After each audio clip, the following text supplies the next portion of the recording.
Inside a suburban home, a horrifying crime scene so bloody. As you came in the front door, it was an overwhelming, sweet, sour smell of blood. It looks like a slaughterhouse. There has been a brutal struggle throughout the living room, into the master bedroom, and then into the bathtub, where she was ultimately put. Slumped in the bathtub, the naked body of a middle-aged woman. She was in a sheer negligee. She had no underclothes on, and she was laying on her back, kind of curled up on one side in the water. 80 stab wounds, blood spatter throughout the house.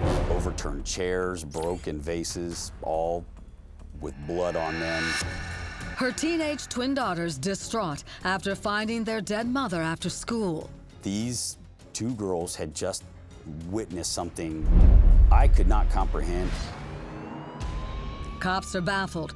Who would want Nikki Whitehead, the loving and devoted single mom, dead? Investigators look closely at those closest to Nikki. Nikki had a couple of boyfriends. The father, he had already had a family, and, you know, he was married. So that was something else that she had to deal with. Then investigators follow the bloody trail to clues right inside the murder house. When I looked at the body, you could see stab wounds on top of stab wounds over and over in the same areas. The tragic end for Nikki Whitehead was the last chapter in a troubled, difficult life. She was literally born in prison, her mother doing time for drug possession. Nikki was raised by her grandmother, who had a tough time keeping her on the straight and narrow. She didn't have what you call a curfew. Nikki was able to come and go as, you know, she pretty much pleased. At only 17 years old, Nikki ended up pregnant with twins, naming the girls Tasmia and Jasmia, known as Taz and Jazz. For 12 years, the trio lived with Nikki's grandmother. That would be the girls' great-grandmother. But Nikki dreamed of giving her daughters a better life. She definitely didn't want them to go in the same direction, that the path that she went down. So Nikki and the twins moved about 20 miles away to Conyers, Georgia. The young mom made sure her girls had the advantages that eluded her, putting them in dance and music classes. Nothing but the best for her beautiful princesses. She did their hair, their makeup, and you know, it was just, for Nikki, when it came to her kids, it was always a celebration. The girls were also straight-A students, with hopes of one day going to Harvard. But their path to success was dramatically diverted when the girls hit high school. It was difficult for them to start hearing and accepting, you know, the word no. As Nikki became more stern, that's just something that they couldn't get used to. Taz and Jazz bitterly resented their mother's discipline. And soon, the rage would boil over when Nikki took away Taz's cell phone. When she let it be known that, you know, hey, you cannot, you know, you're 14, you can't talk to 17-year-old guys, and, you know, you can't be on the phone at a certain time, and you can't stay out or whatnot, that's when I think it became a battle. But it was clear Nikki was losing control. Listen to this frantic 911 call when she discovered Jazz had snuck out in the middle of the night to meet her boyfriend. Conyers 911, where's your emergency? I just woke up and my daughter's gone at the house. How old is your daughter? Oh, Lord, 13. Two once sweet girls had suddenly morphed into twin terrors. Officer Myra Scruggs responded to a call from Nikki after yet another blowout. I talked with the girls at great length, trying to figure out what was going on. I actually went in the bedroom with the girls. They had a closet full of beautiful name brand clothes, beautiful shoes. Their hair was immaculate. I mean, these girls really had a good home. At the time, the twins told the officer they didn't want to live with their mom and insisted on moving back with their great-grandmother, where the rules were relaxed. Nikki said they just basically wanted their way, and it just wasn't going to happen. But after interviewing Nikki, Taz, and Jazz, Scruggs says she had an unsettling feeling. The girls seem very innocent, very sweet. These are But the look in Nikki's face, she was fearful of those children. She knew that they worked together.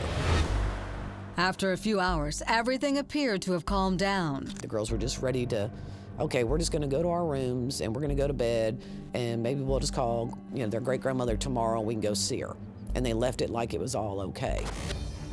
But Officer Scruggs had a gnawing feeling that something just wasn't right. Instead of leaving the subdivision, she stayed close. I just knew it wasn't over. And within, I would say, 3 or 4 minutes, I could hear screaming coming from the direction of the house. Both of them jumped on her, and the two of them began to beat her. Nikki manages to get away and calls 911. Officer Scruggs rushed back to the house. Nikki's running out of the house with the cordless phone in her hand, hysterical. I pulled up, asked her what happened. She said as soon as I left that the girls had attacked her. Taz and Jazz tell an entirely different story. The twins said that once they went back in the house after we left, that their mother became abusive with them, told them that they were not going anywhere, and started to beat them. Officer Scruggs said the physical evidence clearly showed that Nikki was the victim. She had scratches on her neck, scratches on her chest, and she was hysterical. The girls, on the other hand, had no marks on them, no indication that really they had been in any kind of an altercation. Talking with them, I didn't believe a thing that the girls had said. Even more disturbing, she recalls the girls' eerie calm after the attack. You could have been two strangers, and there would have been more emotion shown. This time, Taz and Jazz are taken into custody and charged. They are in and out of court for years and ordered, along with their mother, to undergo counseling. It was a living hell for her, only because the kids did not want to be back with her. Family members knew the twins resented Nikki, but most chalked it up to the rebellious teenage phase. But these mother-daughter spats are nothing compared to the next time the cops are called to the house.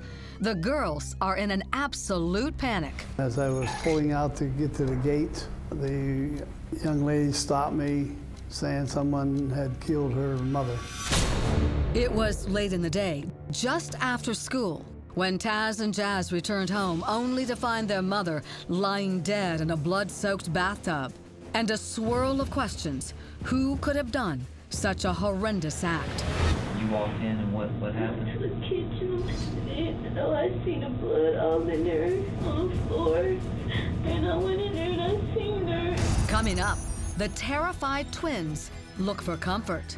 Oh, my grandma. Oh, my mama. And cops look for their mother's killer. The twins had indicated that a boyfriend had confronted Nikki about infidelity.